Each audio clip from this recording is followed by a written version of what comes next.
Hello everyone. In the previous lecture, we discussed the definitions of management, styles of management, functions of management, and we discussed also why or the reasons why management in healthcare sector is different from management in other sectors.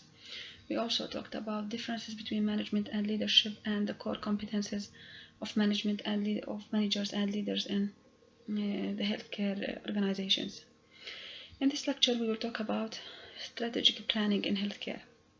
Strategic planning in healthcare simply it involves creating objectives and setting goals for where the organization, we mean here the healthcare organization, sees itself in the long term. Okay, so with these goals and objectives in mind, the healthcare organization can establish or can create a plan to achieve those goals and objectives. Okay, and strategic planning in healthcare is very important and critical for the health organizations to succeed, and it depends on an understanding on the way that the organization operates. Okay, so understanding how healthcare organization operates is an important element for creation of an effective strategic plan for the entire healthcare system to succeed. So we will talk about the strategic planning in healthcare in more details in this lecture. The learning objectives of this lecture. By the end of this lecture, you will be able to describe strategic planning and strategic planning process. You will be able also to discuss the importance of strategic planning as a dynamic process in healthcare organizations, identify healthcare market powers and trends, and understand their potential impact on health services. Also, you'll be able to describe strengths, weaknesses, opportunities, and threats analysis. Also, you'll be able to identify methods to monitor and control strategy execution and identify the role of manager in the strategic planning process. So, what is strategic planning? Every organization needs to be successful over the long term in order to survive. A critical factor leading to that success lies in how well an organization can plan for the future and tap market opportunities. So, as we mentioned in the introduction, strategic planning mainly involves setting goals and objectives, and it allows the managers to see how they need their organization to achieve in the future. So, strategic planning is the process of identifying a desired future state for an organization and a means to achieve this state or these objectives. Strategic planning is the systematic and organized process whereby an organization creates a document. So, by the way, strategic planning can be, it involves a document indicating the way it plans to progress from its current situation to the desired future situation. So, as you can see in the slide, there are several definitions for strategic planning. All of them mainly include or the common elements among these definitions are is identifying a desired future state for an organization and the way to achieve the objectives or goals that have been placed in this particular document. Through an ongoing analysis of the organization's operating environment matched against its own internal capabilities, an organization's leadership is able to identify strategies that will drive the organization from its present condition to that desired future state. So, as we mentioned in our introduction, putting strategic plan and the healthcare organization needs an understanding of the operating environment or how the healthcare institution operates, and it's a key element in putting strategic or in the strategic planning process. And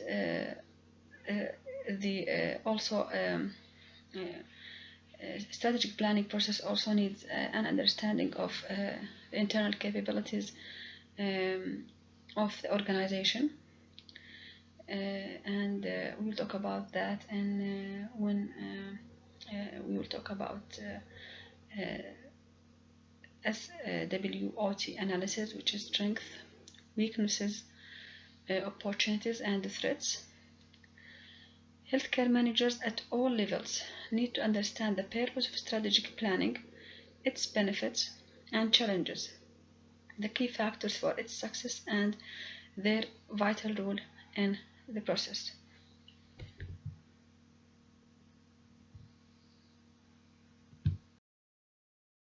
You can identify the importance and significance of strategic planning in any organization, not only healthcare organizations. So, in any organization's operating environment, there are market forces that will influence the future success of that organization. So, only by identifying these forces and planning for ways to adapt to them, the organization or can an organization achieve the greatest success. So, the purpose and the importance of strategic planning in any organization, including healthcare organization, is to identify market forces and how they may affect the organization, and to determine the appropriate strategic direction for the organization to take that will counteract those forces and or tap their potential.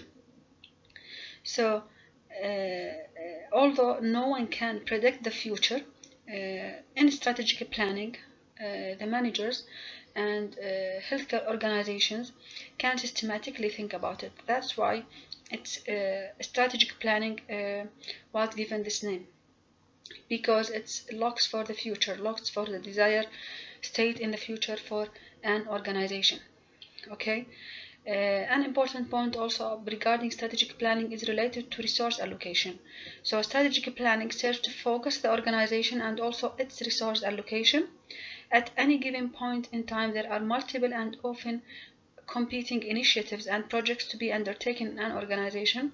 So strategic planning allows the healthcare organization to determine where to direct their resources.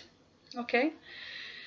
So by understanding the organization's operating environment and identifying a strategy to reach a desired future state, resources can be allocated appropriately and effectively. This is the main idea of strategic planning, where the managers need to understand the operation environment or the operating environment of the organizations, and they need to identify a strategy to reach a desired future state based on this operating environment, so that the managers can allocate the available resources in an appropriate and effective manner.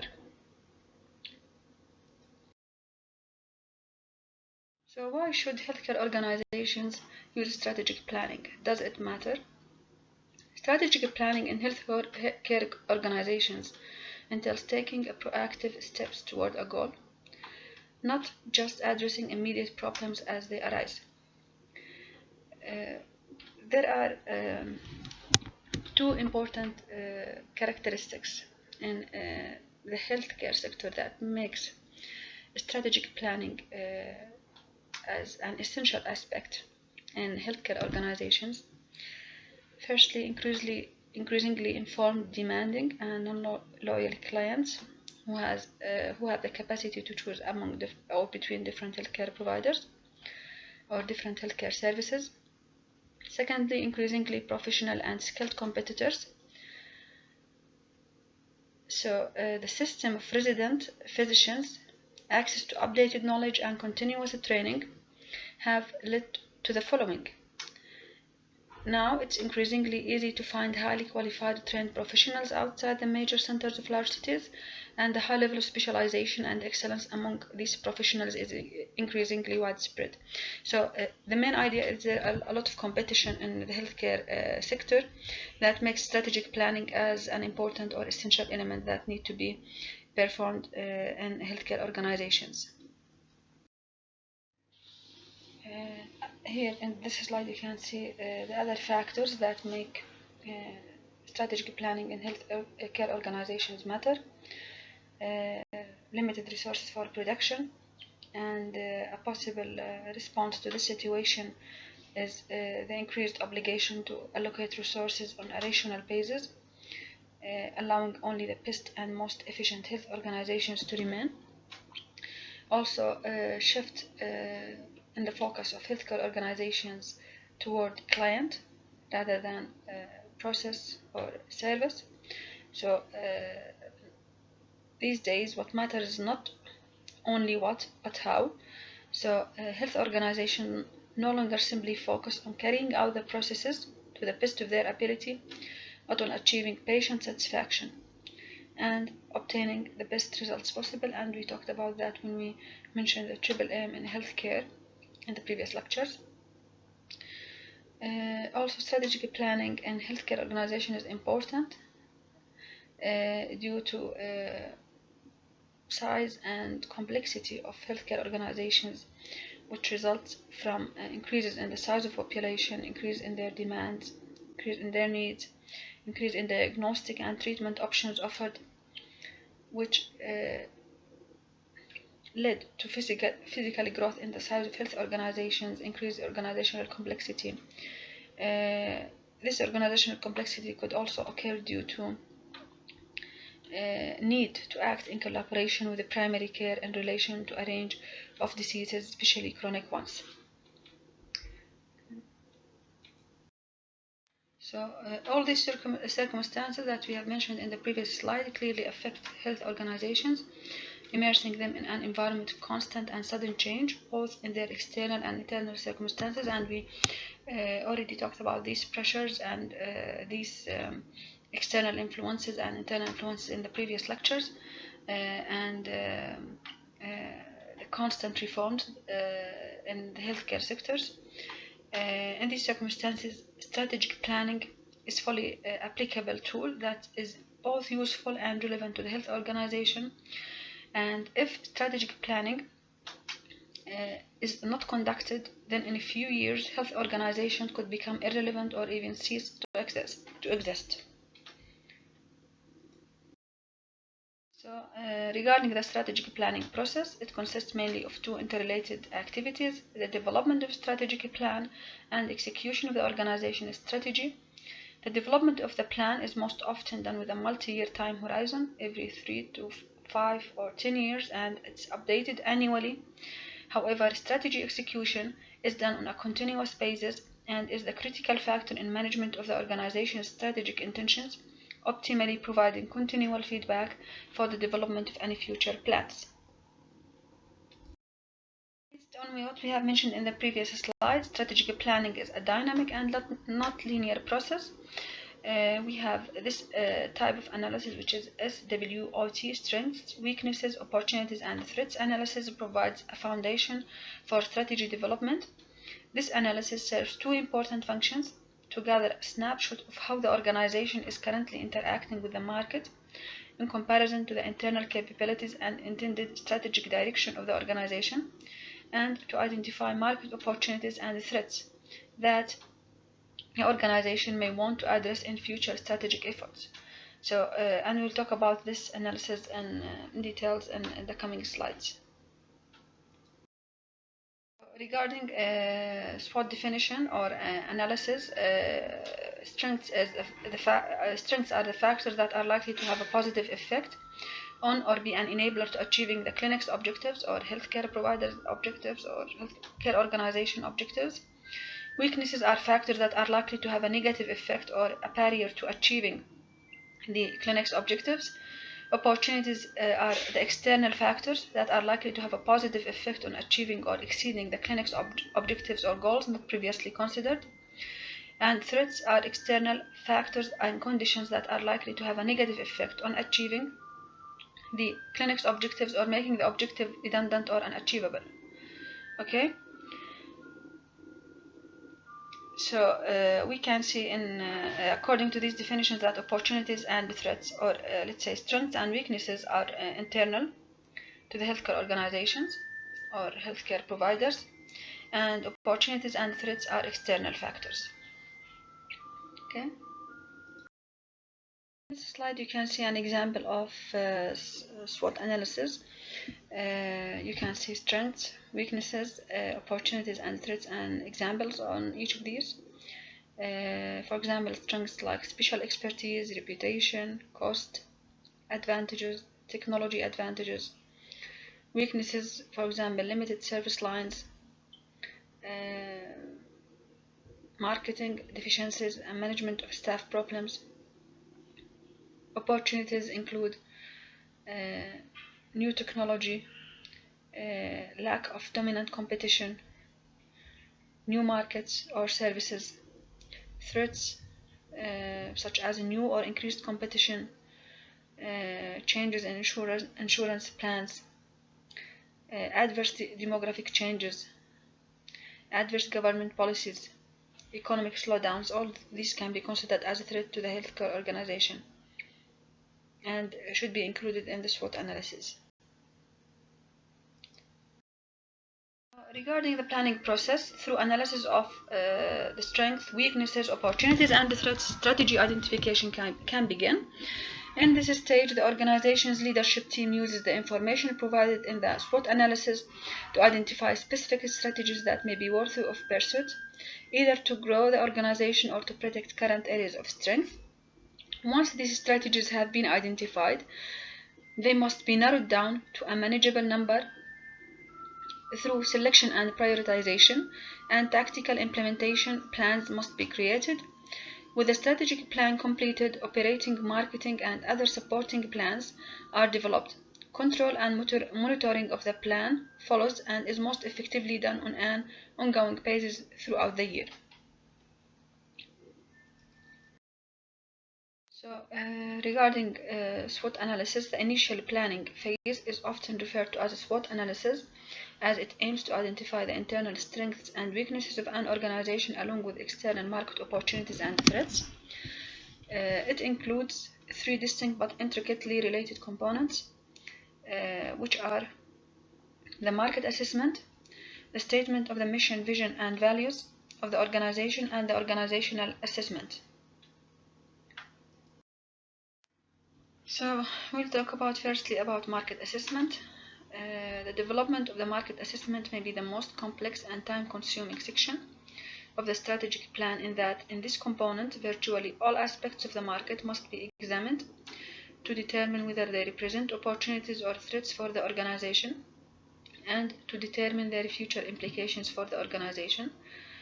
Any type of market assessment model can be used in this analysis, but one of the most common is the 5 forces model developed by Harvard University professor Michael Porter in 1998. What are the 5 forces that we are talking about? They are power of the healthcare workforce, the power of consumers and buyers, innovations in technology, the regulatory environment, and competitive rivalry. So in this model, as we mentioned, Porter identifies 5 market or industry forces that, when combined, determine the attractiveness of competing in a particular market. And we will talk about each one of these forces in the coming slides. So in this slide, this is the Porter's 5 forces model that we have already mentioned in the previous slide. This is the original model that was developed to analyze the competitive environment in companies and firms. As you can see, it includes 5 elements. These elements are bargaining power of buyers, which means how much power do customers have. Bargaining power of suppliers, how much power do suppliers have. Threat of substitutes, how likely are customers to switch to an alternative, intensity of competitive rivalry, how many firms compete, and how much is the market growing, and threat of new entrants, how easy is it for a new business to set up shop. So all of these, as we mentioned in the previous slide, can be applied in the healthcare, and this model has been adapted to healthcare, as you will see in the next slides. So applying the Porter 5 Forces model, or adapting this model to the healthcare sector, you can see the 5 elements here are included: power of healthcare workforce, power of consumers and payers, competitive rivalry, regulatory environment, and innovations and technology. This is the application or adaptation of Porter's 5 Forces model to the to assess the market in healthcare. Okay. So we'll start with the market assessment model in healthcare based on the Porter 5 Forces model. First, we will start with the power of the healthcare workforce. Clearly, healthcare workforce are the front line of caregivers in providing services, so they play an important role in the market. The power of healthcare workforce is equivalent, as we mentioned, to the bargaining power of suppliers in the Porter 5 Forces model. Let's take an example of the power of the healthcare workforce. Let's say if obstetrics is a major clinical program of the organization, so this organization is interested in employment of obstetricians. So those or this organization should closely consider the future anticipated supply and demand of obstetricians in its market. Okay.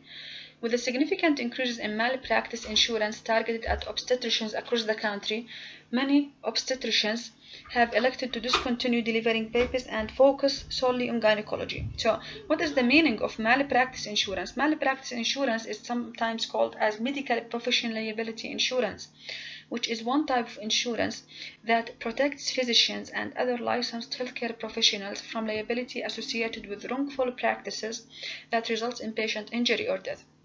Okay, and this type of insurances need to be purchased by healthcare providers, and it's expensive.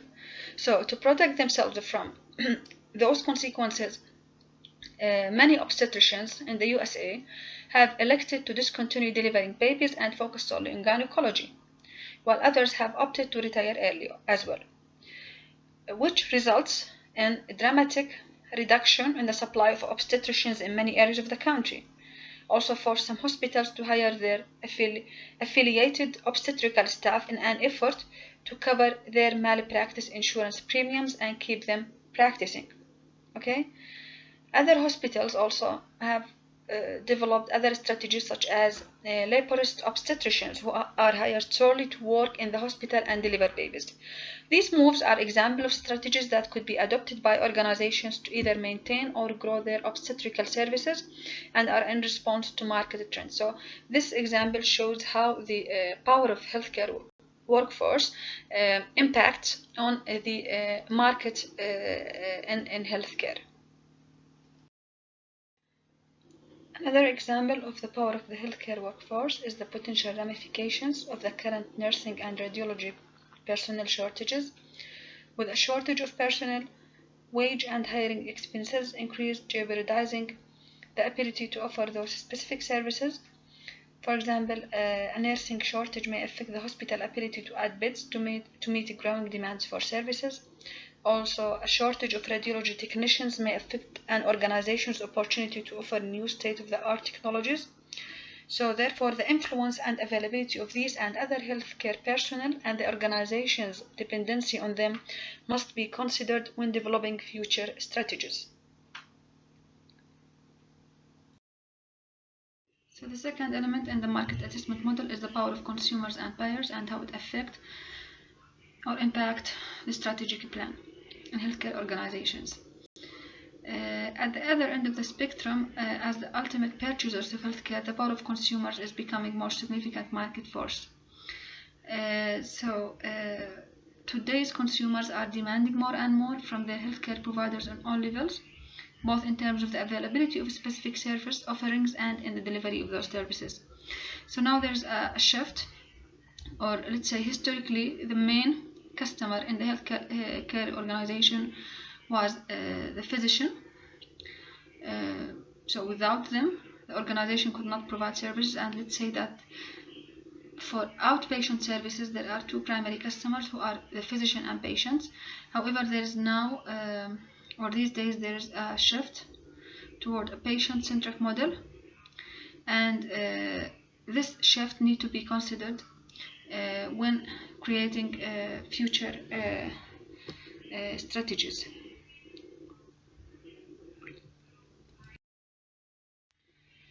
Consumers can influence the healthcare market in other ways as well. For example, different communities have different healthcare needs. One community may need increased access to primary care channels, while other community may need better health education and screenings. So by identifying specific community needs, healthcare organizations can better target their services and potential growth opportunities. The best way to do this is to understand the consumer.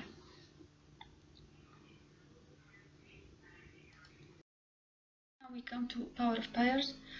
What is a buyer in healthcare? Buyer in healthcare is a company that pays for an administered medical service, and most commonly it's an insurance company. A buyer is responsible for processing patient eligibility, enrollment, claims, and payment. Some markets have multiple buyers of various sizes and strengths, while others have one or two major buyers. In either case, a healthcare organization that relies on these buyers must stay abreast of their needs and demands and how each may affect future operations and strategies. For example, or a good example of this is a market with one or two powerful buyers that prefer a late adopter stance for new medical technologies. What does that mean?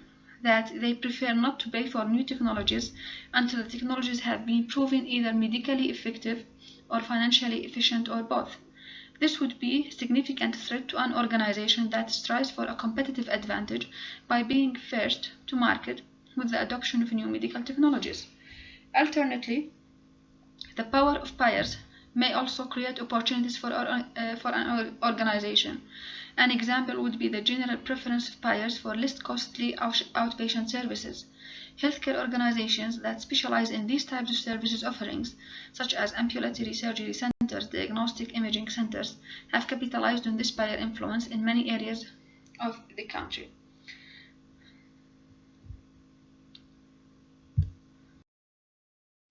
So another important market force that impacts on strategic planning in healthcare is innovations in technology. And these innovations or innovations in technology, let's say it's equivalent to threat of substitute, as we discussed in Porter 5 forces model. We mentioned that Porter 5 forces model was adapted to be used in healthcare, and it consists of 5 forces. One of them is threats of substitutes. So these innovations in technology can be equivalent to this force in the Porter 5 forces model.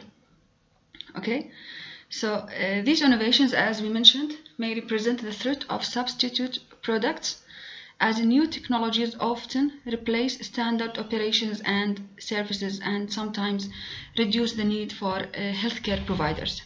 Okay, a good example of this innovations in technology and how it may impact strategic planning and how it impacts the market in healthcare is the introduction of picture archive communication systems. This filmless imaging system significantly reduces the need for storage space for films and readers and the staff to maintain those areas, and allows for remote electronic accessing of files, ultimately requiring a potentially smaller number of physicians necessary to interpret the images. Innovation in technology may also reduce the need for other types of clinical staff, as in the case of some surgical innovations, such as minimally invasive surgery, robotic technologies, drug advancements, and or they may significantly increase the requirement of financial resources, as in the case of new radiology equipment, new CT scanner, new fluoroscopy equipment, MRI, and so on. Okay? As these and other new technologies become available, their potential impact on operations and systems need to be considered in strategy development.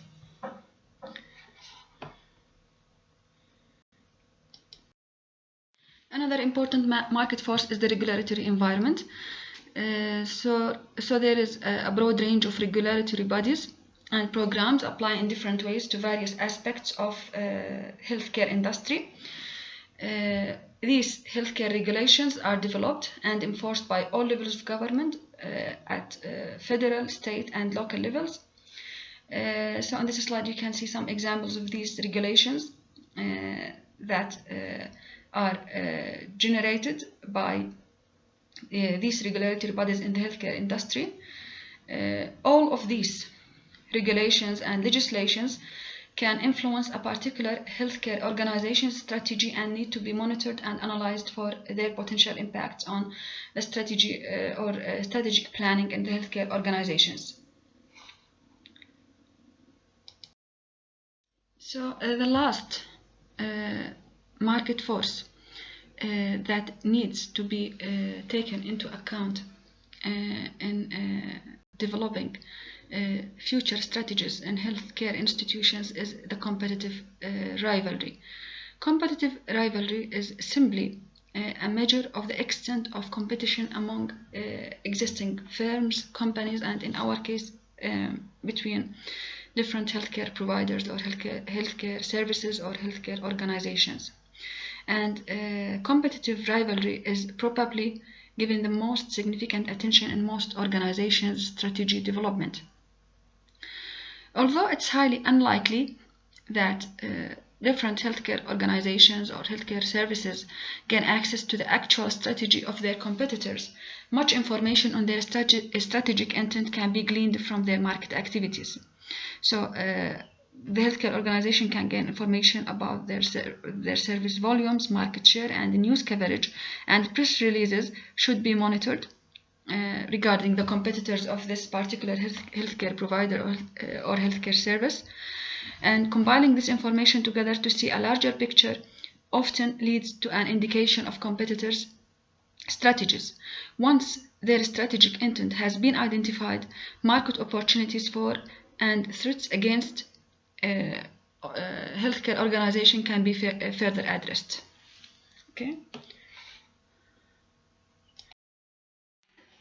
So, as we discussed previously, strengths, weaknesses, opportunities, and threats analysis is or consists of three components: assessment of market forces, statements of mission, vision, and values, and organizational assessment.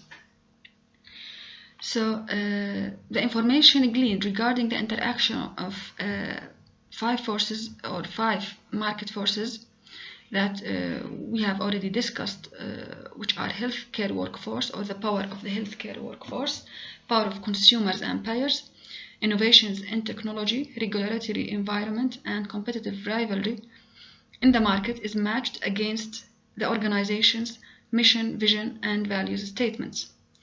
As the driving purpose of the organization, the mission, vision, and values are reviewed as part of the strategic planning process to ensure they continue to be aligned with the organization's future market environment and to help identify future desired strategic directions.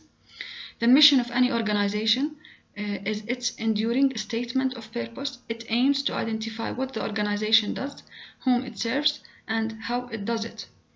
As an example, Radiologics, it's a radiology services company, strives to be the premier provider of diagnostic imaging services through high quality service to patients, referring physicians, and mutually beneficial relationships with radiologists who provide expert interpretations of diagnostic images. This is only an example.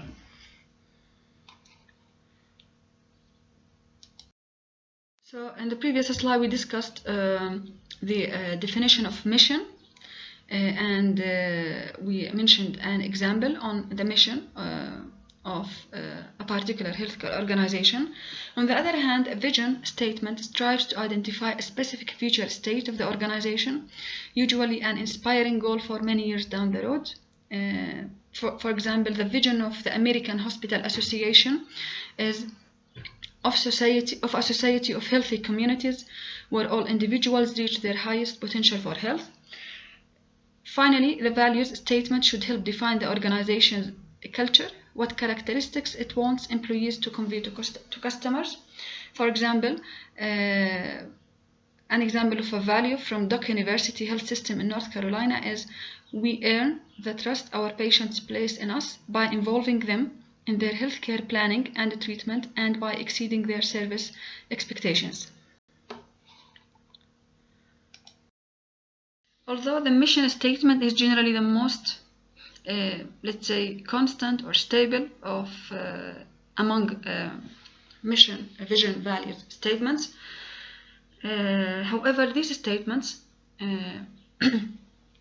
are needed to be modified according to the surrounding environment, according to the market activity. Let's say, as an example for this, the emergence of the concept of consumerism in healthcare. What is the meaning of consumerism in healthcare? It's a movement that advocates patients' involvement in their own healthcare decisions. Okay, so the emergence of consumerism in the healthcare industry drove many organizations to revise their vision and value statements to become more customer service focused. As we also mentioned, reaffirming and or adjusting these three statements in relation to market activity is a critical step in determining the desired future state of the organization.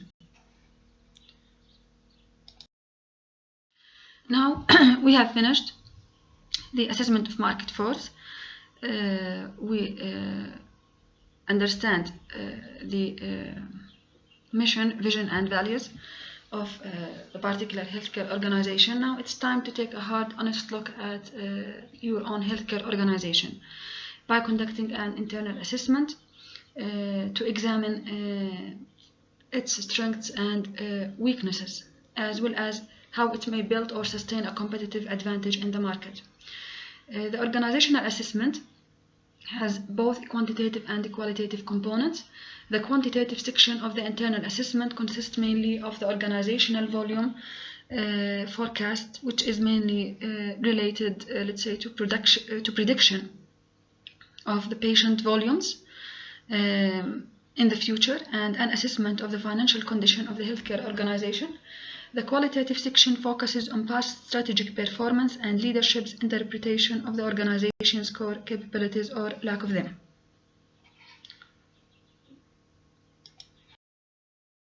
So, as we mentioned, the quantitative component of organizational assessment, component of the strengths, weaknesses, opportunities, threat analysis is organizational volume forecast. The volume forecast is initiated by identifying the organization's service area, usually by using a zip code defined area where 70 to 80% of its patients are drawn from, and determining the population use rates for applicable service lines such as cardiology, orthopedics, home care visits, CT scans, and so on. These data are usually collected for several historical time periods, for example for the previous 3 years, and can then be forecasted out several more time periods simply by using a mathematical trend formula, resulting in a baseline scenario. Second, the quantitative component of organizational assessment is the financial condition. As with the volume forecast, several years' worth of key financial indicators should be analyzed to highlight additional strengths and weaknesses of the organization. Any financial forecasts that are available should also be included, as well as any routine or planned capital spending and/or facility improvement plans. It's also critical to tie the financial reserves and needs of the organization to the strategic planning process to ensure the resulting strategies can and will be funded appropriately. Tying the financial information to the volume forecast also serves to provide budget targets for the upcoming years.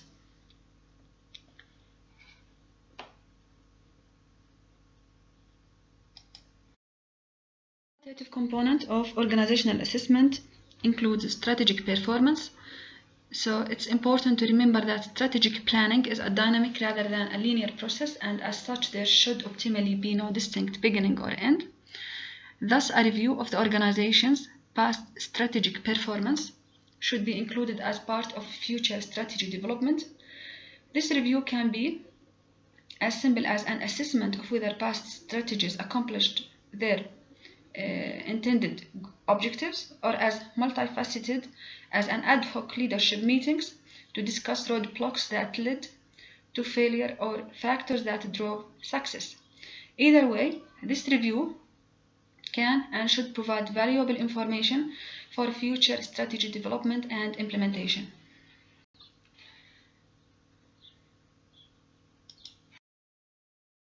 So, organizational core capabilities. In addition to the more quantitative strengths and weaknesses that can be outlined through the volume forecast and financial condition review that we have already discussed, there are subjective strengths and weaknesses that need to be identified for strategy development as well. Identifying these capabilities can be quite challenging, as planners usually have to depend on surveys and/or interviews with the leadership of the organization to gather this information. This can be both time-consuming and as we mentioned, it's subjective and depend on their personal opinions. But this information is a critical input for the plan's overall success. So the key to gathering the most value from the leadership input is to challenge leaders to think within a strategic context, as opposed to the operational mood they are involved in on a day-to-day basis.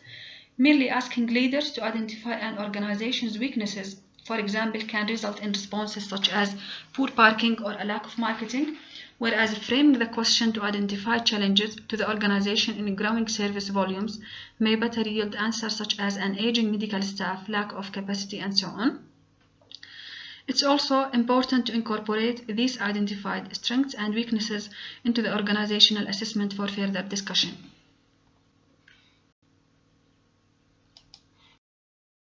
The next step in the process is after we finish SWOT analysis is strategy identification and selection.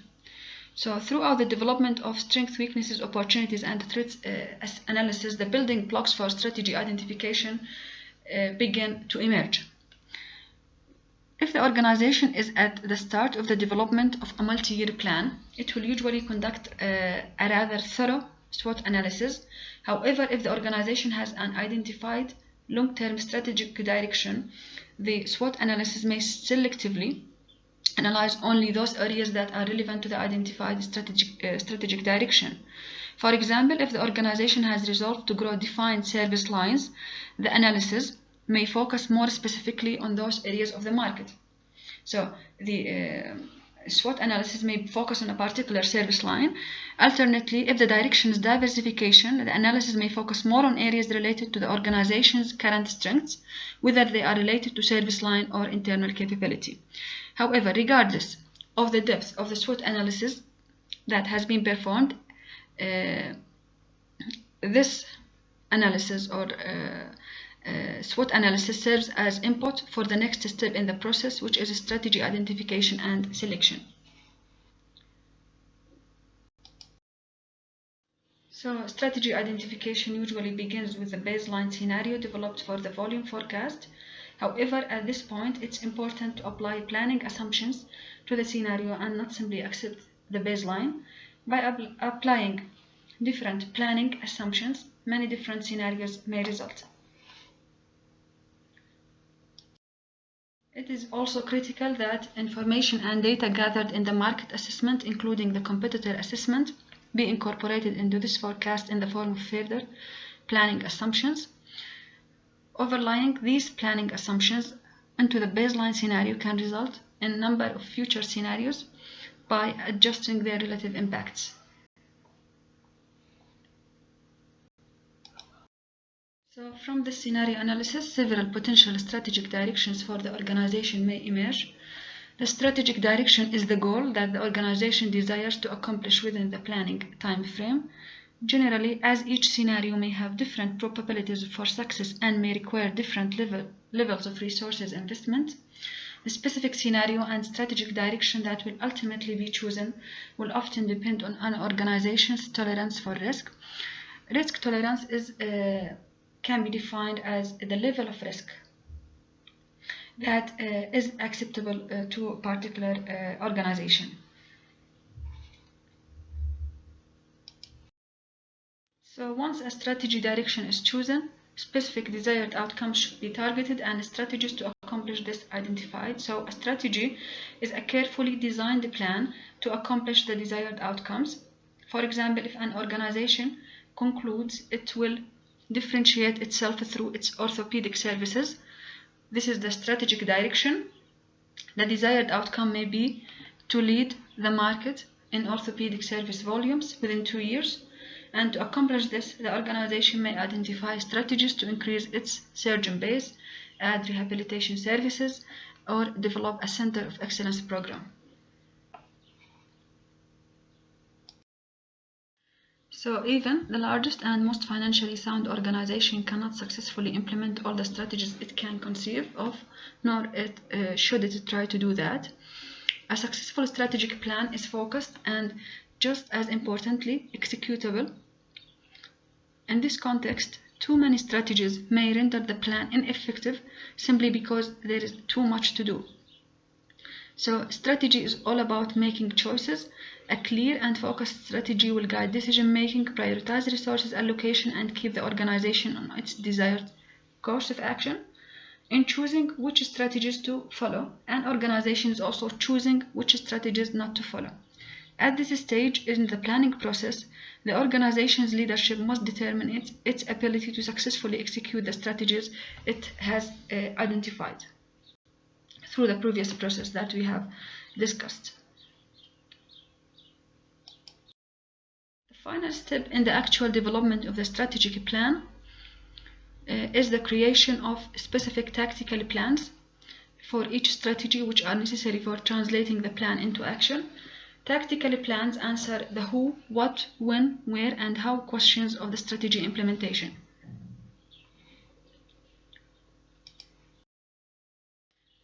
So in this slide you can see a template for the tactical plan.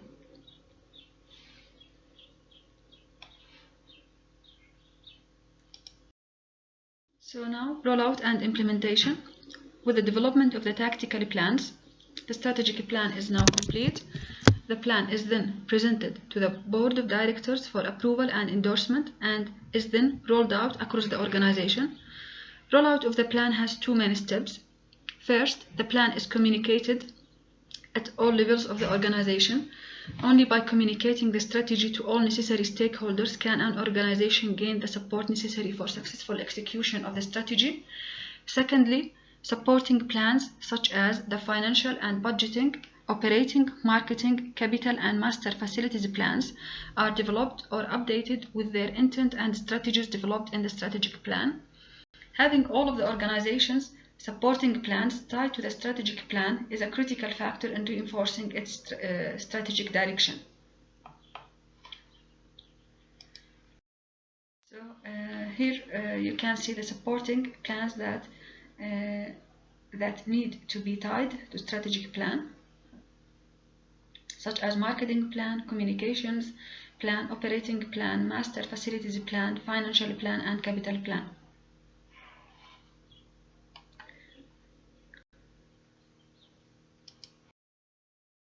So monitoring and control of the strategic plan is most often accomplished through the use of an organizational dashboard or scorecard. A dashboard is a visual reference used to monitor an organization's performance against targets over time. Its simplistic design should allow for a quick assessment of areas that may need adjustment, similar to a card dashboard.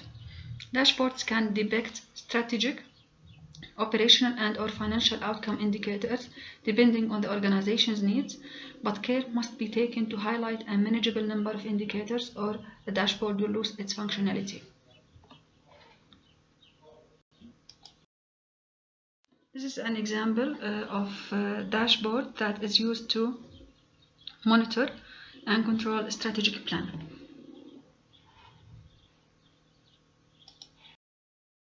So, depending on the organization's needs and on the types of indicators management identifies, the dashboard should be monitored regularly. At a minimum, as soon as an indicator highlights a variance from the desired target, managers must address the variance with tactics that correct or alter the results. Optimally, the dashboard should serve to facilitate ongoing management discussion regarding execution of the strategy. To help best ensure success of the strategic plan, dashboard indicators are aligned with operational plans and their associated identified goals.